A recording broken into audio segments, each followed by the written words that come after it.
Y para ampliar más sobre este tema, hacemos un contacto con el analista internacional Taddeo Castiglione, a quien le damos las buenas noches y le preguntamos de inmediato, ¿a qué se debe el fracaso de la ONU en los principales objetivos que se han planteado desde su creación y también los enmarcados dentro de la Agenda 2030 pactada en el año 2015? Muy buenas noches, estimado Alejandro y todo el equipo del Mundo en Contexto. Como siempre, una enorme alegría estar junto con ustedes. Primero que nada, el fracaso de la ONU con respecto a llevar a cabo sus objetivos, tanto planteados en su Carta Fundamental como también en sus diferentes objetivos que se ha propuesto a lo largo de los años, es debido a que desde un principio se ha enmarcado en una clara violación de sus propios estatutos internos y que conforman las Naciones Unidas. Desde su comienzo, las Naciones Unidas no han sido más que un títere, han sido manipulables para acceder y jugar a favor de las potencias que conformaron primeramente que nada este organismo internacional. Si bien los principios son nobles y si bien uno lee la Carta Fundamental de las Naciones Unidas, uno está de acuerdo con todos los puntos, pero ninguno de esos puntos es llevado a la práctica a manera literal ni se cumplen todos los principios. Principalmente uno de los principios fundamentales es el que habla sobre la igualdad de todos los países, pero no existe esa igualdad, por ejemplo, dentro del Consejo de Seguridad de la ONU, el cual es un organismo que ha quedado casi obsoleto y que su funcionalidad ha sido más que testimonial en los últimos años, de tal manera que todo esto enmarca los fracasos de la ONU debido a sus repetitivos errores de no respetar sus propios fundamentos constituyentes. De la misma manera, esta Agenda 2030, pactada desde el año 2015 para ser cumplida en el año 2030,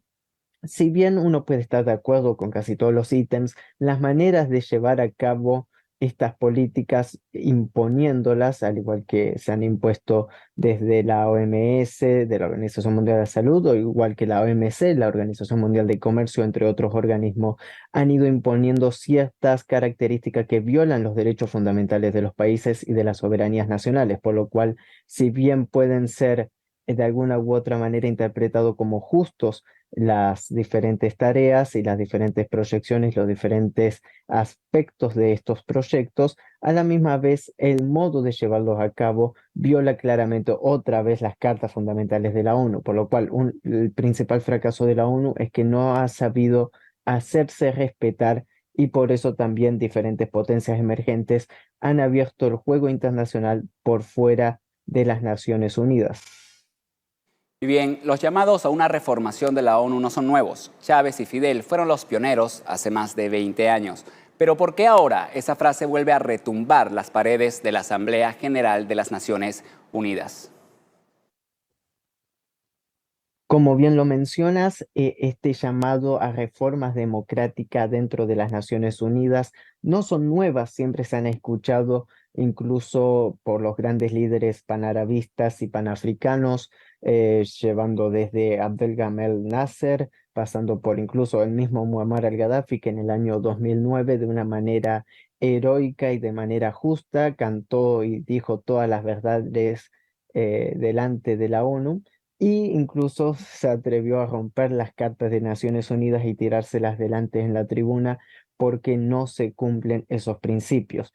Hay muchas voces a nivel internacional actuales que hablan de la necesidad de modernizar las Naciones Unidas, darles un nuevo impulso y que tenga que ver con la democratización y con el respeto de las mayorías. Pero esto es claramente en perjuicio de las potencias occidentales que han utilizado la ONU a su gusto, han hecho y deshecho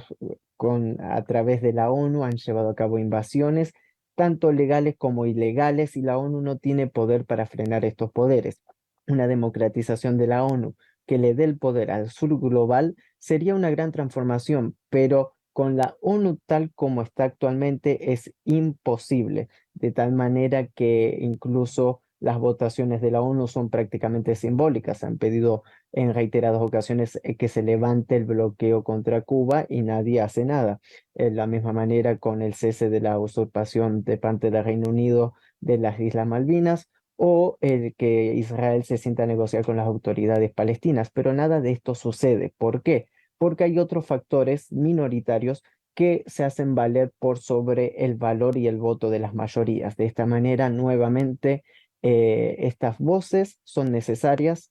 Incluso países como Turkmenistán, el cual es el país más neutral del mundo, ha propuesto en varias ocasiones y en reiteradas participaciones el ejemplo que fue Turkmenistán para el diálogo, para la paz, para la estabilización como Estado neutral, y cómo esto se tendría que ver reflejado también en Naciones Unidas, pero esto no tiene ningún valor delante de las grandes potencias occidentales que quieren seguir manteniendo sus derechos y quieren seguir manteniendo sus privilegios